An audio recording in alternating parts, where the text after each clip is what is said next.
दोस्तों, एक बार फिर आपका स्वागत है, अभिनंदन है आपके अपने YouTube channel Aryan institute Allahabad में। दोस्तों, जैसा कि तुम लोग देख पा रहे हैं, आज एक बार फिर आपके बीच में हम चर्चा कर रहे हैं डीएलएड प्रथम सेमेस्टर बैच 2023 के सामाजिक अध्ययन पर। आपके बीच में लगातार हम अति लघुत्तरीय प्रश्नों की श्रृंखला प्रोवाइड कर रहे हैं हर एक सब्जेक्ट की। आज का जो वीडियो आपके बीच में जा रहा है वो सामाजिक अध्ययन यानी कहा जाए सोशल साइंस का एक बेहतरीन कॉन्सेप्ट हम आपके बीच में प्रोवाइड कर रहे हैं। सबसे बड़ी खास बात इस वीडियो की यह है कि इस वीडियो में अधिकतर क्वेश्चंस 2019 से 2021 के मध्य पूछे गए क्वेश्चंस हैं, ठीक है। इसलिए ये वीडियो अपने आप में 100% खास होने जा रहा है, ठीक है। नीचे यहाँ देखिए, अगर आप चैनल के साथ लगातार डीएलएड प्रथम सेमेस्टर की क्लास को लेते हैं तो मैं चैलेंज करता हूँ आपको पास होने से कोई रोक नहीं पाएगा, ठीक है। मैंने यहाँ लिख भी रखा है कि पास होने की 100% गारंटी। बिल्कुल आप इस वीडियो में लास्ट तक बने रहिएगा। अगर आपको समझ में ना आए तो प्लीज़ आप मुझे कमेंट करके अवश्य बताइएगा। नीचे यहाँ देखिए कहा जा रहा है सफल बैच मात्र 220 रुपये में। जी बिल्कुल, अगर आपको सफल बैच ज्वाइन करना है तो मात्र सिर्फ 220 रुपये आपके लिए लग रहा है। आप सफल बैच को ज़रूर ज्वाइन करें। नहीं ज्वाइन कर पा रहे हैं तो आप संपर्क करेंगे 9452331053 पर। ये संपर्क माध्यम आपके लिए दिया जा रहा है, बिल्कुल आप संपर्क जरूर करेंगे, ठीक है। तो चलिए हम अति लघुत्तरीय प्रश्नों की श्रृंखला आपके बीच में शेयर करते हैं, लेकिन उससे पहले फिर से निवेदन करना चाहूँगा कि प्लीज़ आप अपना फीडबैक मुझे अवश्य दीजिएगा कि यहाँ से दी जाने वाली चीज़ें आपको समझ में आ रही हैं कि नहीं आ रही हैं। तो देखिए आपके बीच में क्वेश्चंस लगा है। सबसे ऊपर अति लघुत्तरीय प्रश्न यहाँ देख पा रहे हैं। देखिए 2021 मैंने आपसे बताया 2019 से 2021 तक के क्वेश्चंस को हमने इस वीडियो में कवर करने का प्रयास किया है, ठीक है। देखिए यहाँ पहला क्वेश्चंस आपके बीच में आ रहा है, महात्मा बुद्ध ने अपना पहला उपदेश क्या दिया था, ठीक है। यानी इसमें 2-3 क्वेश्चंस बन सकते हैं। एक क्वेश्चन और बन सकता है कि महात्मा बुद्ध ने अपना पहला उपदेश कहाँ दिया था, ठीक है, और उपदेश क्या दिया था। देखिए क्वेश्चंस की प्रकृति को आप समझने का प्रयास करें, ठीक है। कहा जा रहा है महात्मा बुद्ध ने अपना पहला उपदेश सारनाथ में यानी वाराणसी में अपने 5 शिष्यों को दिया था। बुद्ध का यह प्रथम उपदेश बौद्ध परंपरा में धर्मचक्र प्रवर्तन के नाम से जाना जाता है। इसके पश्चात उन्होंने कई राज्यों मगध हो गया, कौशल है, कौशाम्बी आदि का भ्रमण किया और वहाँ वो उपदेश दिए थे, ठीक है। तो यहाँ देख पा रहे हैं सबसे जो टफेस्ट क्वेश्चन अगर बनेगा तो आपसे पूछा जाएगा कि महात्मा बुद्ध ने अपना पहला उपदेश कहाँ दिया था, तो आप बताएंगे महात्मा बुद्ध ने अपना पहला उपदेश सारनाथ में दिया था, ठीक है। चलिए ये हो गया। अगला क्वेश्चंस आपके बीच में बन रहा है, तारा किसे कहते हैं। देखिए 2021 का क्वेश्चंस है, ठीक है। ये 1 लाइनर क्वेश्चन है। आपको इस वीडियो के माध्यम से ये भी आपको सीखने को मिल रहा होगा कि आप अपनी कॉपी को किस प्रकार से लिखेंगे, कैसे कितने शब्दों में लिखेंगे। एक बेहतरीन कॉन्सेप्ट में आप इसे भी जानने का प्रयास कर रहे हैं, ठीक है। चलिए तारा किसे कहते हैं। तारा एक खगोलीय पिंड है। आंसर देखिएगा, जिसका अपना प्रकाश व उष्मा है, ठीक है। जो तारा होता है, तारा का खुद का अपना प्रकाश है और उसकी खुद की अपनी उष्मा होती है, ठीक है। चलिए ये हो गया। अब यहाँ महाद्वीप किसे कहते हैं, महासागर किसे कहते हैं, ये भी आपके मन में आ रहा होगा। तो पहला क्वेश्चन यहाँ बन रहा है, महाद्वीप किसे कहते हैं। महाद्वीप व महासागर ग्लोब के 2 प्रमुख अंग माने जाते हैं, ठीक है। पूछा जा सकता है कि ग्लोब के 2 प्रमुख अंग कौन से होते हैं, तो आप कहेंगे महाद्वीप व महासागर होते हैं। इन्हें पृथ्वी की प्रथम श्रेणी के उच्चावच के अंदर सम्मिलित किया जाता है। पृथ्वी पर कुल 7 महाद्वीप हैं, ठीक है। ये भी पूछा जा सकता है कि पृथ्वी पर कुल कितने महाद्वीप हैं, तो आप कहेंगे पृथ्वी पर कुल 7 महाद्वीप पाए जाते हैं, ठीक है। और यहाँ क्वेश्चंस कैसे कैसे बनेंगे हम इस प्रकृति को भी आपके बीच में बताने का प्रयास कर रहे हैं। ठीक है, चलिए अगला क्वेश्चन है अंतर्राष्ट्रीय तिथि रेखा किसे कहते हैं, 2021 का क्वेश्चंस। उत्तर देखिएगा, ग्लोब पर 180 अंश देशांतर रेखा को अंतर्राष्ट्रीय तिथि रेखा कहते हैं, है ना। ये क्वेश्चंस हो गया। 2021 का क्वेश्चन है रास तरिंगड़ी के लेखक कौन है, मोस्ट इंपॉर्टेंट क्वेश्चन है, आप इसे अंडरलाइन जरूर करिएगा। ठीक है, रास तरिंगड़ी के लेखक कल्हड़ हैं, है ना। यहाँ देखिए डायरेक्टली यही पूछेगा, इसमें कश्मीर के इतिहास का वर्णन है। दो क्वेश्चंस यहाँ बन रहे हैं, रास तरिंगड़ी में किसका वर्णन किया गया है, रास तरिंगड़ी के लेखक कौन हैं। तो आप दोनों क्वेश्चंस को समझ लीजिएगा, अगर लेखक पूछे तो कल्हड़ हैं, और अगर जो है रास तरिंगड़ी में किसका वर्णन किया गया है तो कश्मीर के इतिहास का वर्णन किया गया है, इसे भी आप समझ लीजिए। ठीक है, चलिए ये हो गया। अगला, मेसोपोटामिया की सभ्यता किस नदी के किनारे विकसित हुई है। ठीक है, तो यहाँ देखिए मेसोपोटामिया की सभ्यता जो है वो दजला और फरात नामक दो नदियों के मध्य के क्षेत्र में विकसित हुई है। यहाँ देखिए ये मिसप्रिंट है, आप दजला लिख लीजिएगा और फरात नदियों नामक दो नदियों के मध्य के क्षेत्र में विकसित हुई है। ठीक है, तो ये क्वेश्चन हो गया। अगला क्वेश्चन है तंत्र मंत्र एवं जादू टोना का वर्णन किस वेद में किया गया है, अथर्व वेद में किया गया है। ये तो मैंने आपको बहुत विस्तृत रूप से बढ़ाया है। ठीक है, ये भी देखिए 2021 का ही रिपीटेड क्वेश्चन है। इस पेज में मैंने जितने भी क्वेश्चंस आपके बीच में रखा है, ठीक है, यहाँ देख सकते हैं, ये भी 2021 का, ये भी 2021, 2021, 2021, दो, ये भी और ये भी, यानी 1 2 3 4 5 6 7 क्वेश्चंस को मैंने आपके बीच में रखा, लेकिन सातों के सातों क्वेश्चंस जो है वो 2021 के रिपीटेड क्वेश्चन को मैंने रखा है। ठीक है, तो ये कहीं ना कहीं आप सभी के लिए महत्वपूर्ण है। ठीक है, आप इस वीडियो को लास्ट तक जरूर देखिएगा, मैं चैलेंज करता हूँ 100% का कि आपको समझ में जरूर आएगा। देखिए अगला पेज है, इधर भी देखिए 2021 के सारे क्वेश्चंस हैं। ओरियन क्या है, ओरियन एक तारामंडल है। एक लाइन का क्वेश्चंस फटाक से आप आंसर देके आगे चलिए।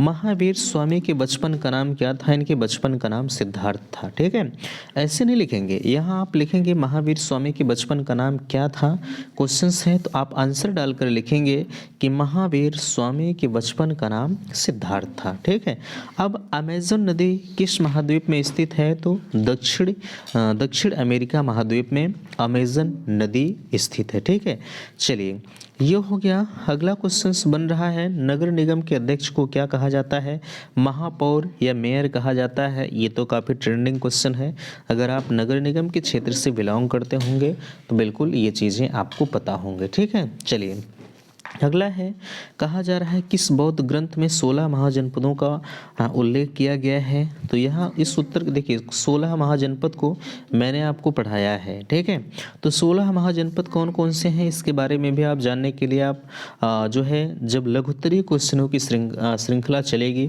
तो उसमें हम आपको पूरी तरह से डिफाइन करने का प्रयास करेंगे। ठीक है, चलिए बौद्ध ग्रंथ में जो है अंगुत्तर निकाय में 16 महाजनपदों का वर्णन किया गया है। ठीक है, तो यहाँ कहाँ वर्णन किया गया, बौद्ध ग्रंथ के जो है अंगुत्तर निकाय में 16 महाजनपदों का उल्लेख किया गया है। ठीक है, दुनिया की छत किस पठार को कहा जाता है, तिब्बत के पठार व दक्कन के पठार को हम दुनिया का छत भी कहते हैं। महत्वपूर्ण क्वेश्चन है, आप नोट करिएगा। ठीक है, चलिए अगला क्वेश्चन है, देखिए सूर्य ग्रहण की घटना कब होती है, सूर्य ग्रहण और चंद्र ग्रहण आपको पता होगा। ठीक है, तो देखिए जब चंद्रमा जब पृथ्वी और सूर्य के बीच में आती है तब क्या होता है, हमारा सूर्य ग्रहण होता है। ठीक है, सेम इसी चंद्रमा जब पृथ्वी और सूर्य के बीच में आती है, ठीक है, तो क्या होता है, हमारा सूर्य ग्रहण होता है। लेकिन अब चंद्र ग्रहण कब होता है, अभी हम आपको आगे इस पर बताते हैं। ठीक है, लेकिन इस सिचुएशंस को आप समझ लीजिएगा। चंद्रमा जो है जब पृथ्वी और सूर्य के बीच आ जाती है, जैसे ये हमारा पृथ्वी है, ठीक है, और इधर हमारा जो है यहाँ चंद्रमा है और इधर हमारा सूर्य है। जब यही चंद्रमा जो होती है इन दोनों के बीच में आ जाती है तो हमारा क्या हो जाता है, यहाँ सूर्य ग्रहण हो जाता है। ठीक है, चलिए, ये हो गया। अगला क्वेश्चन देखा जाए, महर्षि वेद व्यास ने किस महाकाव्य की रचना की है? ये भी काफ़ी महत्वपूर्ण क्वेश्चंस हैं। पूछा जाता है कि महाभारत के लेखक कौन है, तो आप कहेंगे महाभारत के लेखक वेद व्यास हैं। तो यही क्वेश्चंस आपसे पूछा ही जा रहा है कि महाकाव्य जो है महर्षि वेद व्यास किस महाकाव्य की रचना की है, तो आप कहेंगे महाभारत की रचना की है। 2019 का क्वेश्चन है, देख लीजिएगा। ठीक है, आगे कहा जा रहा है कुशीनगर कहाँ है, यह क्यों प्रसिद्ध है? भाई अगर आप कुशीनगर से बिलोंग करते हैं, अगर आप वीडियो देख रहे हैं, तो आप इस जो है कमेंट मुझे ज़रूर करेंगे कि क्या वाकई में यहाँ चीज़ें सही लिखी गई हैं। ठीक है, चलिए ये क्वेश्चन है, ध्यान दीजिएगा। कुशीनगर जो है कहाँ है? कुशीनगर उत्तर प्रदेश में स्थित है, ये तो सबको पता है। यहाँ प्रसिद्ध बौद्ध तीर्थ स्थल जहाँ गौतम बुद्ध का महापरिनिर्वाण हुआ था, यहाँ अनेक सुंदर बौद्ध मंदिर हैं। इस कारण से एक अंतर्राष्ट्रीय पर्यटन स्थली है, जहां विश्व भर के बौद्ध तीर्थयात्री भ्रमण के लिए आते हैं। बुद्ध पूर्णिमा के अवसर पर कुशीनगर में 1 माह का मेला लगता है। अक्टूबर 2021 में यहाँ अंतर्राष्ट्रीय हवाई अड्डे का लोकार्पण माननीय प्रधानमंत्री द्वारा किया गया है। ठीक है, अब कुशीनगर कहाँ है? कुशीनगर तो एक क्वेश्चन बन गया कि कुशीनगर उत्तर प्रदेश में है, एक ज़िला है। और ये क्यों प्रसिद्ध है? प्रसिद्ध के लिए आप इस पूरा पैराग्राफ को देख लीजिए। ठीक है, चलिए अगला क्वेश्चन देखिए, कहा जा रहा है हड़प्पा सभ्यता की प्रमुख देवी देवताओं का नाम लिखिए। तो हड़प्पा सभ्यता के जो प्रमुख देवी देवता थे वो मातृ देवी और पशुपतिनाथ, ये 2 महत्वपूर्ण देवता थे। ठीक है, चलिए अगला क्वेश्चन है, यहाँ इसी तरह से लिखेंगे। देखिए हमने बताया आपसे लिखेंगे हड़प्पा संस्कृत सभ्यता के प्रमुख जो देवी देवता थे वो मातृ देवी और पशुपतिनाथ थे। ठीक है, चलिए अगला क्वेश्चन बन रहा है सिंधु सभ्यता और वैदिक सभ्यता में अंतर बताइए। अगर हम सिंधु सभ्यता की बात करें, सिंधु सभ्यता और वैदिक सभ्यता क्या होती है, तो देखिए पहला है वैदिक सभ्यता ग्रामीण संस्कृति लगती थी, जबकि सिंधु लोग जो है सुनियोजित नागरिक जीवन से भली भांति परिचित थे।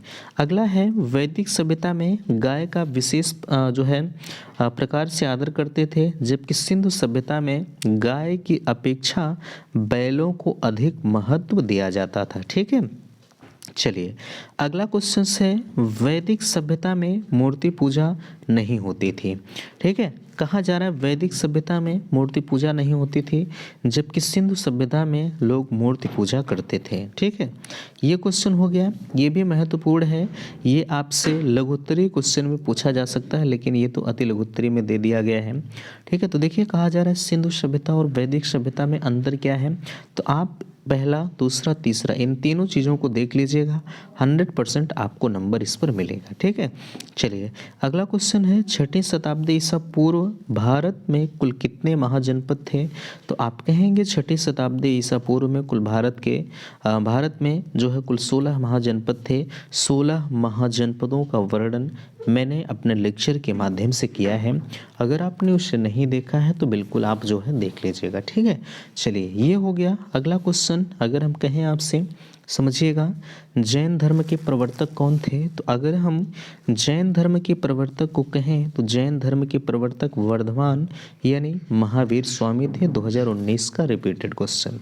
ठीक है, चलिए आगे क्वेश्चन 2019 का ही है। उल्का पिंड से आप क्या समझते हैं? अगर हम उल्का पिंड की बात करें तो आकाश में कभी कभी एक ओर से दूसरी ओर अत्यंत वेग से जाते हुए अथवा पृथ्वी से गिरते हुए जो पिंड दिखाई देते हैं उसे हम उल्का पिंड और साधारणतया बोलचाल में टूटते हुए तारे अथवा लोका कहते हैं। ठीक है, अच्छा हमारे यहाँ अच्छा इससे पहले देख लीजिए, उल्काओं का जो अंश वायुमंडल में जलने से बचकर पृथ्वी पर पहुंचता है उसे हम उल्का पिंड कहते हैं। आपने देखा होगा एक जब भी रात में एक तारा होता है, जब वो तारा आपस में टकराते हैं, जब तारा टूटता है तो इसी तरह से एक लुक्की टाइप की निकलती है, थोड़ा सा दूर जाने के बाद वो बुझ जाती है। लेकिन हमारे गांव देहात के लोग कहते हैं कि किसी का जान निकल रहा है। ठीक है, लेकिन ऐसा कुछ नहीं है। जब जो 2 तारे आपस में टकराते हैं और जब वो तारे टूटते हैं तो वही एक चिनगारी टाइप की निकलती है। ठीक है, वही उल्का पिंड कहलाती है ना। हमें आपको जो है गांव देहात में नहीं जाना है ना, हमें आपको अपने साइंस के लैंग्वेज में उसे समझना है, ठीक है। चलिए अगला क्वेश्चन हो गया, सबसे छोटे महाद्वीप का नाम लिखिए, मोस्ट इंपॉर्टेंट क्वेश्चन, ठीक है। सबसे छोटे महाद्वीप का नाम जो है वो ऑस्ट्रेलिया महाद्वीप है, ये भी 2019 का क्वेश्चन है। देखिए कुछ यूं ही लिया गया है कि 2021 की जो क्वेश्चन है वो एक साइड मैंने किया है, 2019 के जो क्वेश्चंस थे मैंने उसे एक साइड किया है, ठीक है। चलिए अगला क्वेश्चन है, कहा जा रहा है पृथ्वी के किस भाग में सूर्य तप अधिकतम प्राप्त होता है, ठीक है। तो पृथ्वी का जो भाग भूमध्य रेखीय क्षेत्र होता है वहीं पर हमारा जो सूर्यातप है वो अधिकतम प्राप्त होता है, 2019 का क्वेश्चन है ना। अगला है, यहाँ देख सकते हैं, कहा जा रहा है पंचायत व्यवस्था कितने स्तरों पर कार्य करती है। जो हमारी पंचायती राज व्यवस्था है वो 3 स्तरों पर प्राप्त करती है। पहला है ग्राम पंचायत, क्षेत्र पंचायत, जिला पंचायत, ठीक है। तो आपने तीनों स्तरों को देखा होगा, अगर आप ग्रामीण क्षेत्र से बिलोंग करते हैं तो ग्राम पंचायत को देखा होगा, क्षेत्र पंचायत को भी देखा होगा, जिला पंचायत को देखा होगा, ठीक है। तो आपसे एक आसान से क्वेश्चंस में पूछा जा सकता है कि देखिए पूछने के भी कई तरीके होते हैं। अगर इसी क्वेश्चंस को बहुविकल्पीय में पूछा जाए तो पूछा जा सकता है कि पंचायत व्यवस्था कितने स्तरों पर कार्य करती है, ठीक है। तो ये तीनों ऑप्शंस दे देगा, ठीक है। एक कितने स्तरों पर कार्य नहीं करती है, ठीक है, ये तीनों आपको दे देगा, एक अलग से दे देगा। तो जो नहीं करती है, तो जो नहीं वाला रहेगा उसी को आपको टिक करना होगा। अगर लिखने के लिए है तो मान लीजिए लिखने के लिए तो आप सीख ही गए हैं, ठीक है। तो क्या यहाँ तक की चीज़ें आपको समझ में आई कि नहीं आई, प्लीज़ मुझे आप कमेंट करके अवश्य बताइएगा। बाकी अगर किसी भी प्रकार का आपको डाउट्स है तो आप अपने डाउट्स को भी पूछ सकते हैं। इसीलिए मैं बार बार कहता हूँ कि अगर आपको बैच को ज्वाइन करना है तो बिना विलंब किए आप बैच को ज़रूर ज्वाइन करें। संपर्क माध्यम है 94 52 33 10 53 पर आप संपर्क जरूर करिएगा, ठीक है। जैसे अगर किसी भी प्रकार की आपको दिक्कत होती है बैच को ज्वाइन करने में, ठीक है। शुल्क है आपके लिए सिर्फ और सिर्फ 220 रुपये का, 1 रुपया भी एक्स्ट्रा चार्ज नहीं है। आपके लिए मॉडल पेपर मिलेगा, previous year paper, live plus recorded क्लासें और सारे सब्जेक्ट के नोट्स हम आपको प्रोवाइड कर रहे हैं, ठीक है। चलिए यहाँ देखिए आपके बीच में आ रहा है नासा का पूरा नाम लिखने के लिए आ रहा है, ठीक है। तो अगर हम नासा का पूरा नाम लिखने की बात करें, अगर हम नासा के पूरा नाम की बात करें तो यहाँ आप देख सकते हैं आपके बीच में लिखा गया है, हिंदी नाम को आप देख सकते हैं राष्ट्रीय वैमानिक एवं अंतरिक्ष प्रबंधन, ये तो हिंदी में है। बट अगर यही इंग्लिश में हम बात करें 2019 का रिपीटेड क्वेश्चन है national aeronautic and space administration, ये आपका नासा का पूरा नाम होगा, ठीक है। कभी कभी फुल फॉर्म में पूछ लेता है या तो पूछ लेता है कि नासा क्या चीज़ है, ठीक है। तो इस चीज़ को आप ज़रूर याद रखिएगा, ठीक है। चलिए अगला क्वेश्चन है स्वशासन से आप क्या समझते हैं, ठीक है। 2019 का क्वेश्चन है स्वशासन से आप क्या समझते हैं। तो इसका उत्तर आपके बीच में दिया जा रहा है गाँव में सार्वजनिक सुविधाओं का प्रबंध करने के लिए ग्रामीण स्वशासन होता है, अर्थात उसके स्वयं के सदस्यों द्वारा नियंत्रण किया जाए तो उसे स्वशासन कहा जाता है। स्वशासन का अर्थ है अपना शासन। भाई एक शब्दों में आप कह सकते हैं कि स्व मीन्स अपना होता है, ठीक है, और शासन मीन्स शासन होता है। यानी स्वशासन का अगर शब्द कर देखा जाए तो अपना शासन ही कहलाएगा। लेकिन आपको एक नंबर लेना है तो थोड़ा सा 2-3 लाइन में तो आपको हर हाल में लिखना ही लिखना है। इसीलिए मैं कहता हूँ कि किसी चीज़ को आप लिखिए, है ना, आप ज़रूर पढ़िए। मैं ये नहीं कह रहा हूँ कि आप मुझसे ना पढ़िए, ठीक है, लेकिन आप यही चीज़ अगर खुद से समझ लेंगे और अगर अपने शब्दों में आप लिखेंगे तो मुझे जहाँ तक लगता है कि आप मुझसे 100% बेहतर लिखने का प्रयास करेंगे, ठीक है। इसलिए मैं कहता हूँ कि प्लीज़ आप इस चीज़ को नोट करिए। नोट करने के बाद अगर नोट नहीं बना रहे हैं, ठीक है, तो आप परचेस कर लीजिए। 220 रुपये बहुत ज़्यादा कोई शुल्क नहीं होती है ना। चलिए ये हो गया राष्ट्रीय आय को परिभाषित करिए, 2019 का क्वेश्चन। आखिरकार ये राष्ट्रीय आय क्या चीज़ होती है। राष्ट्रीय आय का अर्थ है किसी देश में एक वर्ष के मध्य उत्पादित सभी वस्तुओं एवं सेवाओं के जो है बाजार मूल्य के कुल जोड़ से है जिसे ह्रास घटाकर व विदेशी लाभ जोड़कर निकाला जाता है। दूसरे शब्दों में राष्ट्रीय आय एक वित्तीय वर्ष में किसी अर्थव्यवस्था का उत्पादन शक्ति को मापता है। ठीक है, तो राष्ट्रीय जो है आय को परिभाषित करने के लिए यहाँ आप इस पैराग्राफ को देख लीजिए, महत्वपूर्ण है, नोट करिएगा। ठीक है, आगे कहा जा रहा है नगर निगम के अध्यक्ष को क्या कहते हैं, रिपीट किया गया है ना। चलिए आगे मेयर या महापौर कहते हैं, इसका चुनाव भी होता है, ये आप सभी को पता है ना। चलिए अगला मोस्ट इंपॉर्टेंट क्वेश्चन, इतिहास के जन्मदाता कौन है, हेरोडोटस महोदय हैं। इतिहास क्या है ये भी आप कहें तो अगर हम इतिहास की बात करें, इतिहास क्या है ना, तो इतिहास सार्वजनिक घटनाओं का विवरण मात्र है ना। एक नंबर में पूछा जा सकता है कि इतिहास के जन्मदाता कौन है, आप कहेंगे हेरोडोटस हैं, है ना। तो आप लिखने का तरीका समझ लीजिए, जिसे डायरेक्टली आप इसी तरह से नहीं लिख देंगे कि हेरोडोटस है ना। तो इतिहास के जन्मदाता या इतिहास के पिता कौन है, तो आप कहेंगे इतिहास के पिता या जन्मदाता हेरोडोटस को कहा जाता है, इस तरह से लिखेंगे, है ना। आगे इतिहास सार्वजनिक घटनाओं का विवरण मात्र है, इतिहास क्या है अगर पूछा जाए तो आप इस तरह से लिखेंगे।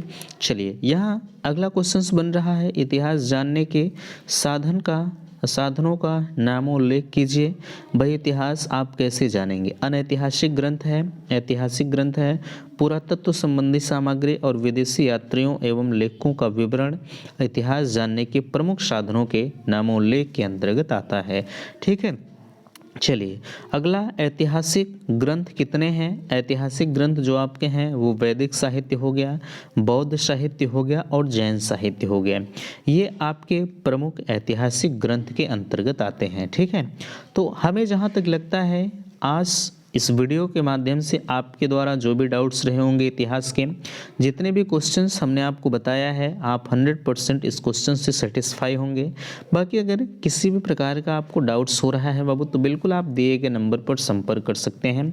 मैं हमेशा आपसे कहता हूँ कि प्लीज़ आप मुझे अपना फीडबैक अवश्य दें कि यहाँ से दी जाने वाली चीज़ें आपको समझ में आ रही हैं कि नहीं आ रही। ठीक है, तो लास्ट में वीडियो को लाइक कीजिएगा, शेयर कीजिएगा और चैनल पर पहली बार विजिट किए हैं तो चैनल को सब्सक्राइब जरूर कीजिएगा। वीडियो समाप्त करते, थैंक्स, धन्यवाद।